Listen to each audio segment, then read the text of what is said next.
कि कई लोग कहते हैं कि हमें पूजा करने की क्या आवश्यकता है, हम तो अपना कर्म अच्छे से करते हैं। महाराज जी, हम पूजा वूजा में विश्वास नहीं करते, हम तो अपना काम जो है वो ईमानदारी से करते हैं। वो भी बहुत अच्छी बात है भाई, यदि आप अपना कर्म अच्छे से कर रहे हैं ये बहुत ऊंची बात है। अपने कर्तव्य का ठीक से पालन कर रहे हैं ये बहुत बड़ी बात है।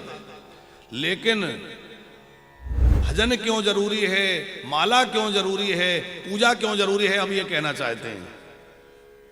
आप अपने कर्म को अच्छे से करेंगे तो उससे आपको स्वर्ग आदि उत्तम लोक मिलेंगे, क्योंकि आपने सत्कर्म किया, अपने कर्मों को अच्छे ढंग से किया, आपने अपने कर्तव्य का ठीक से पालन किया, तो आपको अगली बार फिर मनुष्य बनाया जाएगा। जैसे आपको कोई अभिनय के लिए किसी मंच पर भेजा और आपने बहुत बढ़िया अभिनय किया तो क्या होगा, बोले ये कलाकार बहुत अच्छा है, इसको दोबारा भेजो। क्यों पंकज जी, जो कलाकार बहुत बढ़िया अभिनय करके आए तो क्या किया जाएगा, उसको दोबारा भेजा जाएगा। ये बहुत अच्छा कलाकार है, इसने बहुत बढ़िया काम किया था, इसी को दोबारा भेजो भैया, अब इसी को इसके लिए नियुक्त कर दो। तो हमने अपना कर्तव्य अच्छा किया तो हम दोबारा मनुष्य बन जाएंगे, पशु पक्षी कीट पतंगा नहीं बनना पड़ेगा। और बढ़िया तरीके से अपना कर्म किया तो हम लोगों को स्वर्ग आदि लोग मिल जाएंगे। लेकिन कर्म के परिणाम में हमको भगवान मिल जाए ऐसा नहीं हो सकता। भगवान को प्राप्त करने के लिए तो हमें भजन करना होगा, राम नाम का, शिव नाम का आश्रय लेना होगा और भक्ति करना होगा, तभी भगवान मिलेंगे। कई लोग एक प्रश्न करते हैं कि क्या माला लेके जप करना जरूरी है। हम बिना माला के भी कर सकते हैं, माला दिखाने की क्या जरूरत है। और ऐसा यदि आप करते हैं तो कोई हर्ज नहीं है, आप चलते फिरते खूब नाम जपिए, बिना माला के जपिए, कोई निषेध नहीं है।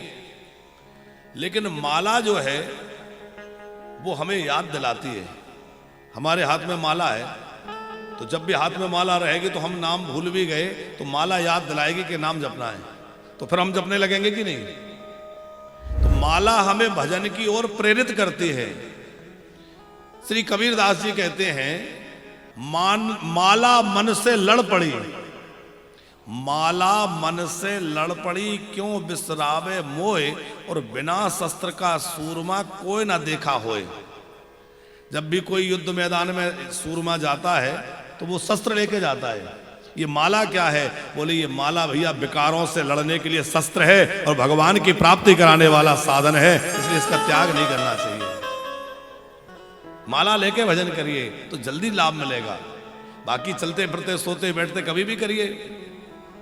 कई लोग पूछते हैं कि क्या बिस्तर पर बैठ के मंत्र जप सकते हैं। देखो, बिस्तर पर बैठकर मंत्र नहीं जपना चाहिए, लेकिन बिस्तर पर बैठे बैठे नाम जप सकते हैं। नाम जप और मंत्र जप में अंतर है। मंत्र जप आपको शुद्ध पवित्र अवस्था में आसन लगा करके विधि पूर्वक जपना चाहिए, और नाम आप चलते फिरते सोते बैठते उठते जागते कभी भी कर सकते हैं। अब मान लो मरते समय अस्पताल में पड़े हैं, उस समय बीमार हैं, हो सकता है मलमूत्र भी त्याग हो जाए, तो उस अवस्था में शुद्धता कहाँ रहेगी। पर यदि भगवान का नाम नहीं लिया तो कल्याण कैसे होगा, तो वहां तो उस अवस्था में भी नाम लिया जाता है। तो नाम लेने के लिए शुद्धि अशुद्धि की बात नहीं है, कहीं भी बैठ के कभी भी किसी भी प्रकार नाम जपा जा सकता है। लेकिन मंत्र जप जो है उसके लिए आसन पर बैठकर और विधि पूर्वक मंत्र का जप करना चाहिए।